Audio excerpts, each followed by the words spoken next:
ধেমাজিত অসমমালা আঁচনি নিৰ্মাণত ব্যাপক অনিয়ম। মই এই মুহূৰ্তত উপস্থিত আছোঁ ধেমাজি নৌৰা থানত আৰু ধেমাজি বুটিকুৰৰ পৰা ঘিলামাৰলৈ যি অসমমালা 2.0 আঁচনিৰ অধীনত নিৰ্মাণ হৈ থকা 55 কোটি টকাৰ এই পথছোৱাত আচলতে ব্যাপক অনিয়ম সংঘটিত হোৱা অভিযোগ উত্থাপন হৈছে। মোৰ সতীৰ্থ দেখাব এয়া আমি ঘুগুহাৰ সমীপৰ এটা স্থানত উপস্থিত আছোঁ। এই পথছোৱাৰ কাম তীব্ৰ গতিত চলি আছে। মাৰ্চ মাহত যিহেতু সাংসদ প্ৰদান বৰুৱা আৰু মন্ত্ৰী ৰণোজ পেগুৱে এই পথছোৱাৰ ভূমি পূজন কৰিছিল, তাৰ পিছতে কাম চলি আছে যদিও দেখিবলৈ পোৱা গৈছে এতিয়া ইয়াত ব্যাপক অনিয়ম সংঘটিত হৈছে। পথৰ কাষতে থকা যি ভূমিৰ পৰা তেখেতলোকে মাটি উঠাইছে আৰু যিসমূহ আচলতে তেখেতলোকৰ উচ্চতা বঢ়াব লাগে সেইসমূহ বঢ়োৱা দেখা নাই।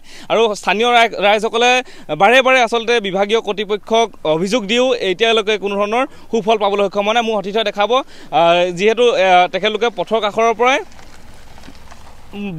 মাটিখিনি খান্দি আচলতে ৰাস্তাত দিছে আৰু অভিযোগসমূহ কেনেধৰণৰ আমি জানিবলৈ চেষ্টা কৰিম। ইয়াৰে স্থানীয় যিহেতু ব্যক্তি আছে তেখেতলোকে বাৰে বাৰে অভিযোগ দিয়াৰ পিছতো কোনো ধৰণৰ আচলতে সুফল পোৱা নাই বুলি তেখেতলোকে জানিবলৈ দিছে। আচলতে কেনেধৰণৰ অভিযোগ আৰু এই ৰাস্তাটো কেতিয়াৰ পৰা নিৰ্মাণ হৈছে আপোনালোকে ইয়াত কি ক'ব বিচাৰিব আচলতে স্থানীয় লোক হিচাপে? ইয়াতে প্ৰথমতে আপোনালোকক ধন্যবাদ জনাইছোঁ, যিহেতু আমাৰ এটা বহুদিনীয়া সমস্যা জ্বলা কলা খাই আমি বহুত জ্বলা যন্ত্ৰণাৰ ভুগি আমি আজি এই ৰাস্তাটো পাবলৈ সক্ষম হৈছোঁ। তাৰ কাৰণে আমি চৰকাৰখনক অকণমান ধন্যবাদ দিবও লাগিব, যিহেতু আমি সুদীৰ্ঘ 40-50 বছৰ দিনে আমি ৰাস্তাটো এনেকুৱা ধৰণৰ জ্বলা কলা খাই আহিছিলোঁ। কিন্তু এতিয়া দেখিছোঁ যি BRC কোম্পানীয়ে বনাবলৈ আহিছে প্ৰায় 2 মাহমানৰ আগৰ পৰা কাম ষ্টাৰ্ট কৰি আছে।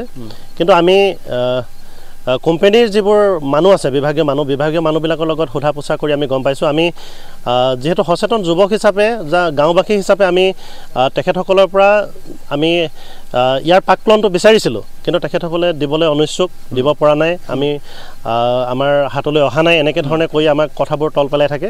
কিন্তু এটা কথা জানিছোঁ, আমাৰ দৃষ্টিগোচৰ হৈছে কি যে ৰাস্তাটোৰ এই আপুনি দলংখন দেখিছে, এই দলংখনৰ মাথাটো কাটি পেলাই ইয়াৰ পৰাই ছাইডৰ পৰা মাটিখিনি তুলি দিছে আৰু তুলি দিয়াৰ লগে লগে কি হ'ব, কালিলৈ এযোৰ ডাঙৰ বৰষুণ অহাৰ লগে লগে ইয়াৰ মাটিখিনি আকৌ সেই ড্ৰেইনটোতে পৰিবগৈ। কৰা কামখিনিকে কৰি থাকিব লাগিব। আৰু ইয়াৰ ফলত কি হৈছে, তেওঁলোকে কোনো ধৰণৰ ইয়াত ৰুলিং কৰা নাই, মাটিখিনি তুলিছে হয়, ইয়াত ৰুলিং কৰা নাই, ৰুলাৰ চলাব লাগে।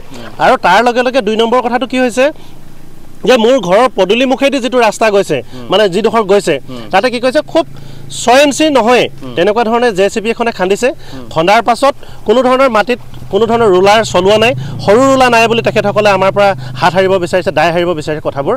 আৰু ৰুলাৰ নকৰাকৈ তাতে চেন গ্ৰেভেল 1 ডাম্পাৰ আনাই প্ৰায় আধা কিলোমিটাৰ 1 ডাম্পাৰে মানে ছটিয়াইছে, মাত্ৰ সিঁচাৰ দৰে হৈছে। ঠিক তেনেধৰণে সিঁচি আকৌ তাৰ পাছতে ৰুলিং কৰিছে। এই ধৰণৰ কামবোৰ আমাৰ মনপুত হোৱা নাই।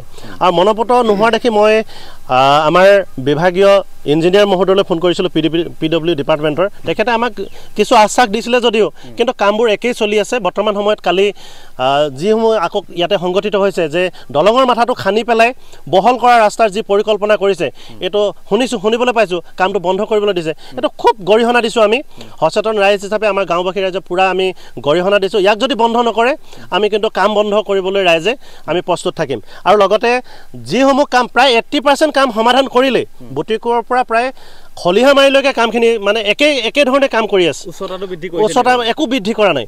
সেইকাৰণে আমি কৈছোঁ যে এই কামখিনি যদি পুনৰ যদি তেওঁলোকে কাম নকৰে তেন্তে আমি কাম বন্ধ কৰিবলৈ আমি বাধ্য হ'ম। ইয়াকে মই বিভাগীয় কৰ্তৃপক্ষৰ লগতে সচেতন সকলো ৰাইজক মাৰ বান্ধি ওলাই আহিবৰ কাৰণে আমি বিশেষভাৱে আহ্বান জনাইছোঁ। এই আছিল স্থানীয় ব্যক্তি। এটা কথা ক'ব লাগিব, প্ৰায় 55 কোটি টকাৰে নিৰ্মাণ হৈ থকা এই অসমমালা 2.0 অধীনত এই পথছোৱা 2 লেনযুক্ত নিৰ্মাণ হ'ব। 2 লেনযুক্ত নিৰ্মাণ হোৱা এই পথছোৱাত কোনো ধৰণৰ তেখেতলোকে উচ্চতা বৃদ্ধি কৰা আমিও পৰিলক্ষিত হোৱা নাই আমাৰ চকুত। আৰু তেখেতলোকে পূৰ্বে যি পথ আছিল এই পথৰ লগতে তেখেতলোকে সমতল কৰি তেখেতলোকে জাষ্ট মাটি উঠাই তেখেতলোকে এই পথছোৱা নিৰ্মাণ কৰা এটা কাৰ্য চলাই থকা দেখিবলৈ পোৱা গৈছে। এতিয়া যিসমূহ আচলতে বিভাগীয় কৰ্তৃপক্ষ তেখেতলোকে আচলতে চকু দিছেনে? স্থানীয় লোকে ইতিমধ্যে দাবী জনাইছে যদি অতি শীঘ্ৰে তেখেতলোকে বিভাগীয় কৰ্তৃপক্ষই ইয়াৰ এটা কোনো ধৰণৰ সিদ্ধান্ত নিদিয়ে তেনেহ'লে তেখেতলোকে এই কাম বন্ধ কৰিব বুলি আমাক জানিবলৈ দিছে।